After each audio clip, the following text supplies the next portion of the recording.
Kenneth Phelan, here standing in front of me in the courtroom.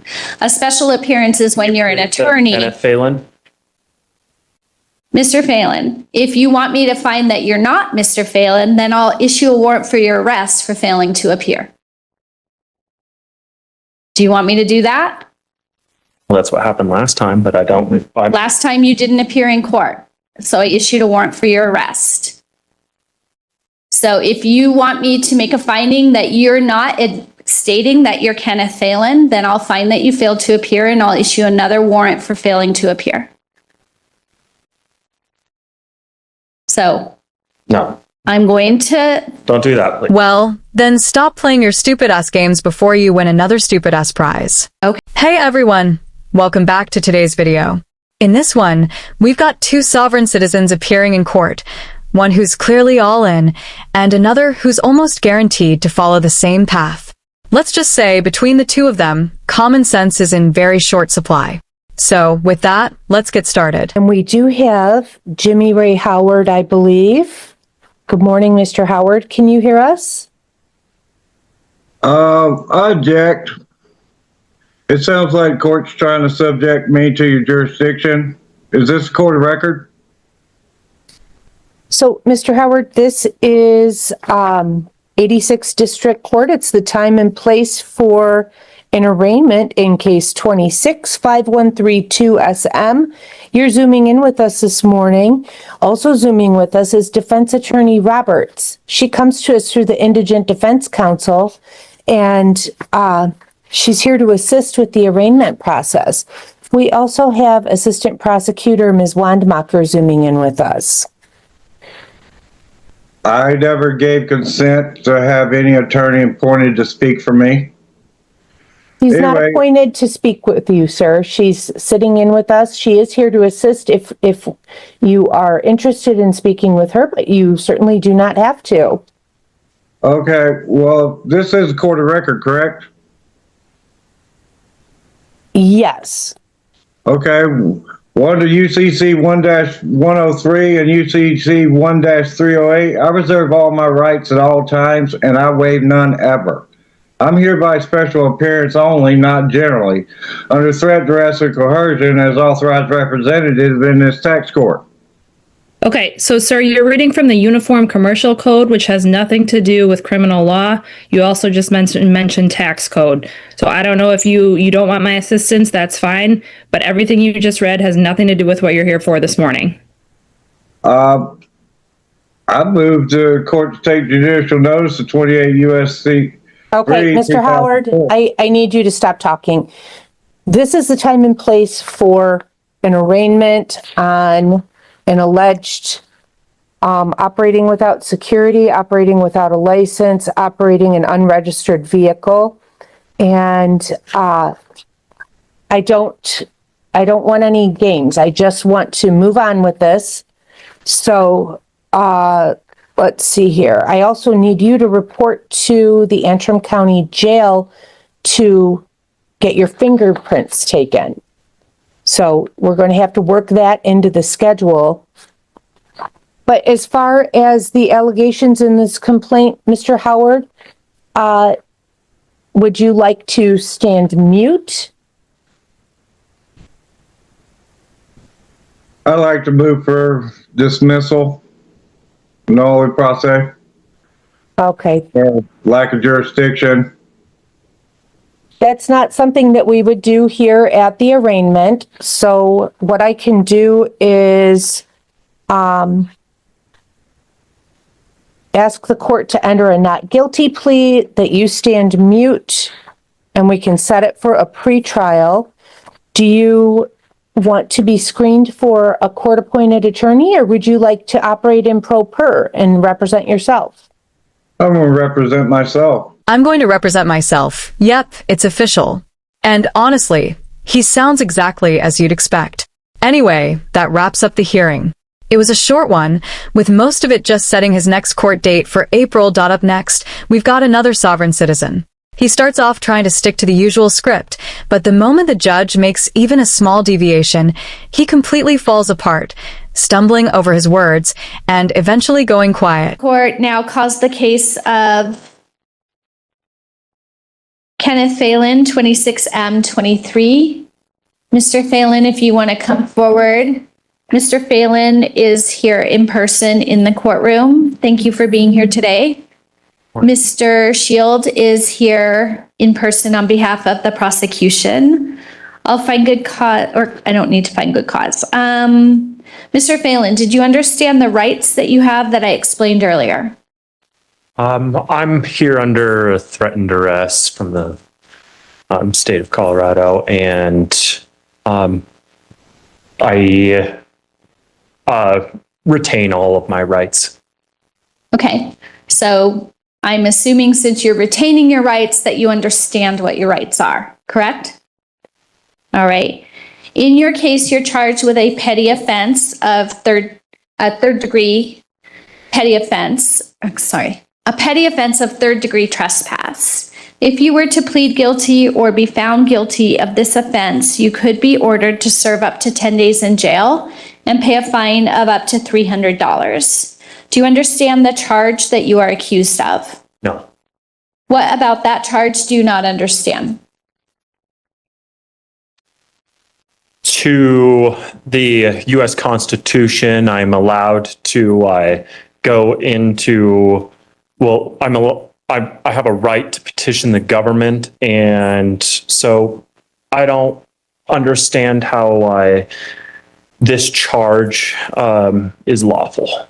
Okay, well, you're accused of this. Nobody's finding you guilty. If you believe that you have a legal defense, you can say that you're not guilty and request a trial and require that the prosecution prove the charge beyond a reasonable doubt before you could be convicted or found guilty. But right now, I'm just telling you what you're accused of. Do you understand what you're accused of? Not guilty. Okay. That's not, you're moving steps ahead before my question is, do you understand what you're accused of? No. What about the accusation do you not understand? I understand that you think you're not guilty, but in order to think you're not guilty, you have to understand the accusation. By saying that you're not guilty, that implies that you understand what you're accused of.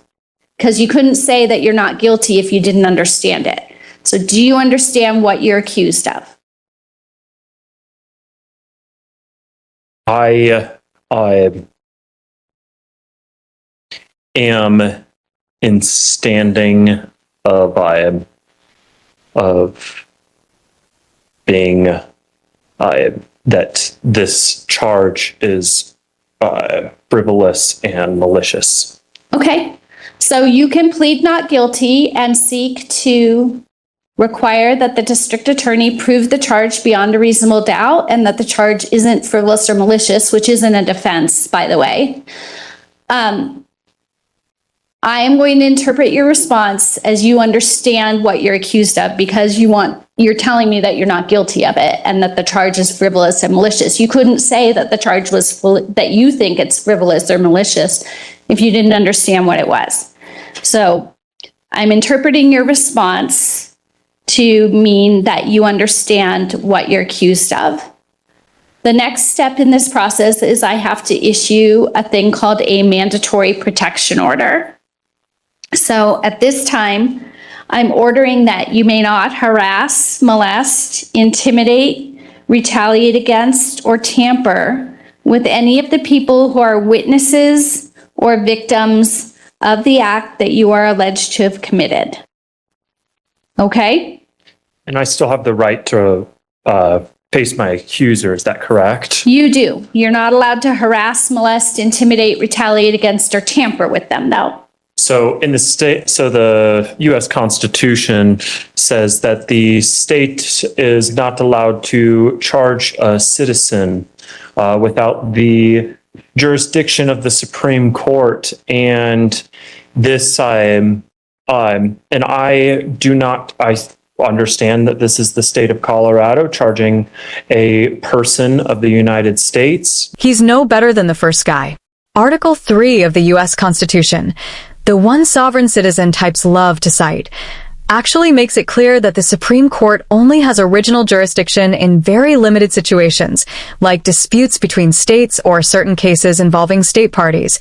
And in Cohens versus Virginia, the court clarified that it only hears criminal cases on appeal after a state's highest court has already ruled, and only when there's a claim that constitutional rights were violated, as oh no, you don't get to start. At the Supreme Court, you begin in the state court where the case is actually being heard. And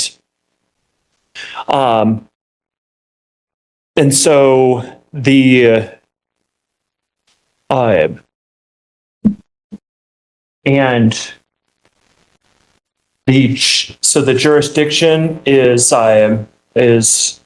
led to the Supreme Court I do not. You're not making sense. I don't think The that court there's any has witnesses. jurisdiction. I don't believe there's any witnesses, or can we? You might think that there's no witnesses, and there might be no witnesses, but if there are, you can't harass, molest, intimidate, or retaliate against them. And Okay. can we set a date for discovery or? So if you need information about how to get the discovery in the case, you would need to contact the office of the district attorney. I don't have any discovery in the case. I have no police reports. I don't get any of that. If you want any of that information, you have to get it from the district attorney's office. I believe that they have a form that you have to fill out that tells them where you want them to send that information, and then they'll send it to you. Okay, so right now you can't harass, molest, intimidate, retaliate against, or tamper with any witness or victim of the acts that you're alleged to have committed. This is a condition of your bond, and if you were to be suspected of violating this order, you could face additional criminal charges.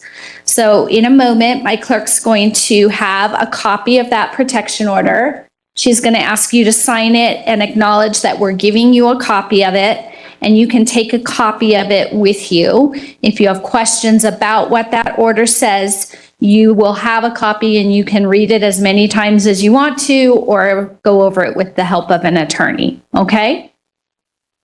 So in a moment, my clerk will give you that. In this case, you have the right to have the help of an attorney. Are you planning on hiring an attorney or applying at the public defender to see if you qualify for a free attorney? I am I'm appearing as a special appearance today, and You're not appearing as a special appearance. You're appearing as Kenneth Phelan here and standing in front of me in the courtroom. A special appearance is when you're an attorney. Kenneth Phelan. Mr. Phelan, if you want me to find that you're not Mr. Phelan, then I'll issue a warrant for your arrest for failing to appear. Do you want me to do that? Well, that's what happened last time, but I don't. Last time you didn't appear in court, so I issued a warrant for your arrest. So if you want me to make a finding that you're not stating that you're Kenneth Phelan, then I'll find that you failed to appear and I'll issue another warrant for failing to appear. So No, I'm going to, don't do that, please. Well, then stop playing your stupid-ass games before you win another stupid-ass prize. okay. So you have the right to have an attorney. You're not making a special appearance. A special appearance is when an attorney appears without representing somebody to do something small in a case. As far as I know, you're not a licensed attorney. You're not representing yourself as an attorney. If you want to represent yourself not as an attorney, you're free to do that. But if you want to get an attorney's help on this case, I'm willing to give you time to do that. Would you like time to get an attorney's help on this case? No, All right. Are you going to be representing yourself without an attorney? to jurists. That's not a response. It's a yes or no question. Are you going to be representing yourself without an attorney? I will retain all my rights as a person of the All right. United States. Do you want to plead not guilty at this time and set your matter for trial? Not guilty. All right.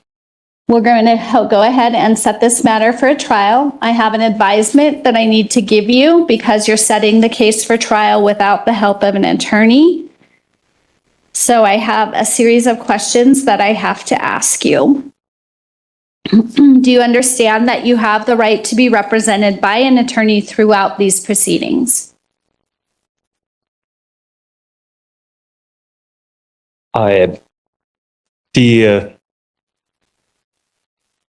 So it's this. I mean, I'm being present in court. It's the state has like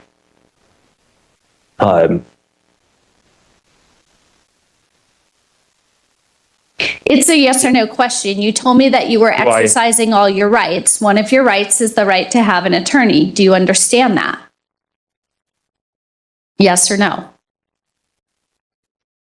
no. What don't you understand about your right to have an attorney? How I am the so why this charge as has like brought me it's what am I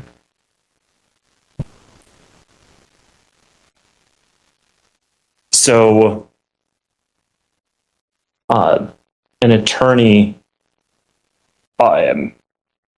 has to be, so if I want an attorney, then there's somebody else in the case that like it would be, I just don't understand it, I guess. Yeah. No, that's what happens when you get all of your information from other idiots on the internet. And now you're about to earn yourself a competency exam. All right, Mr. Phelan, are you under the influence of any controlled substances today? Nope. It appears to me that you are having difficulty formulating thoughts or expressing yourself in complete sentences. I'm concerned about your competency. So at this time, I am going to raise competency for Mr. Phelan. When a court raises competency because they are concerned that you are not competent in this case, that means that I believe that you're suffering from some sort of impairment of thought that allows you to understand these proceedings and participate in the proceedings. So the state of Colorado has to have an evaluation done of you by a doctor who is trained in impairments of the mental condition. And then that doctor conducts an evaluation and writes a report and tells the court what their medical opinion is of whether or not you are competent to proceed.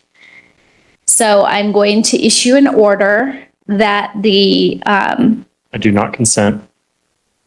it's not something that you consent to. When I think that somebody's not competent, So you give I a am- doctor a voice, not a person. when I think that somebody is not competent, I am legally required to order a competency evaluation or make a finding that they're not competent and order that they participate in proceedings related to restoration to competency. It's not something I have a choice over. It's something that I'm legally required to do. You have And based on your the damages that you have caused me. inability to formulate complete sentences or express, This court has caused extreme damage for the past 2 years. I'm here under threat and duress. So that's all I have to say. all right, so I am raising competency with regard to Mr. Phelan. My clerk of court is going to prepare an order to the Office of Behavioral Health directing that they appoint a medical doctor to conduct a competency evaluation. I'm also going to appoint a Bridges Court liaison. Right now, I don't know who the Bridges Court liaison is going to be because our normal Bridges Court liaison is on an undetermined duration of leave. And we have other Bridges Court liaisons from other parts of the state covering for her. But I need to provide the Bridges Court liaison with your contact information so they can get in touch with you. They will be coordinating with you when the evaluation will be completed, as well as any other services that you might want to have them help you with. On your bond paperwork, you listed a phone number of 541-848-7484. Is that your current phone number? No, I don't use a phone number anymore. All right, we need to have a way for these people to get in touch with you. Do you have an email address? They can meet me in person. Well, they need They better to not have come a on way my to, private property. they need to have a way to get in touch with you so they can make an appointment with you to meet you in person. Well, I'm going to stay out on my private property and they ain't going to reach me. What's your private property address? Oh, it's private. You're not doing yourself any favors here. Acting like this won't help your case. It could lead to you being found incompetent and sent for a mental evaluation, only to come back later and start the trial process all over again.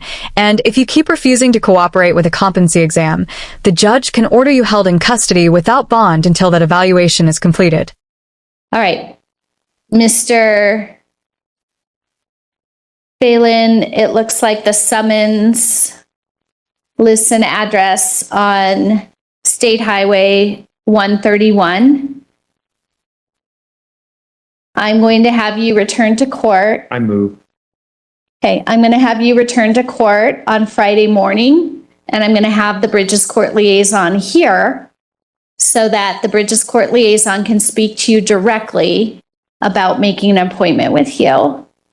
So I'll ask that you please appear on March 27th. That's this coming Friday at 9 o'clock in the morning.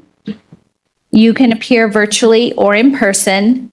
I'll have the Bridges Court liaison here, and the Bridges Court liaison will talk to you directly about setting up a time to get in touch with you and meet with you and setting up the evaluation.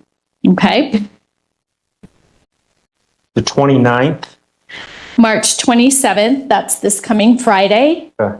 at 9 o'clock in the morning. I'll ask that my clerk of court please indicate on the Bridges order the next day and time of the court hearing, and that Mr. Phelan will be available at that hearing for the Bridges Court liaison to get his contact information. All right, Mr. Phelan, you are free now to leave the courtroom, and I'll see you next either virtually or in person on March 27th at 9 o'clock in the morning. Thank you.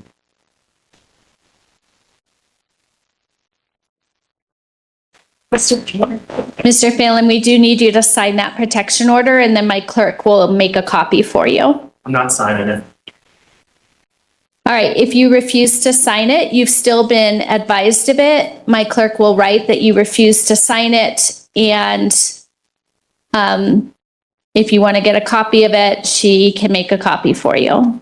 But you have been advised on the record. My clerk will note on the form that you've been advised on the record, you've acknowledged the protection order on the record, and that you refuse to sign it. If you want a copy of it, you need to wait here so she can make a copy for you.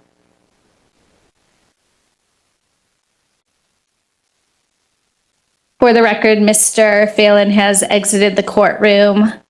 He has refused to sign the mandatory protection order, but he was advised of the protection order. Yeah, this one's definitely going to be interesting.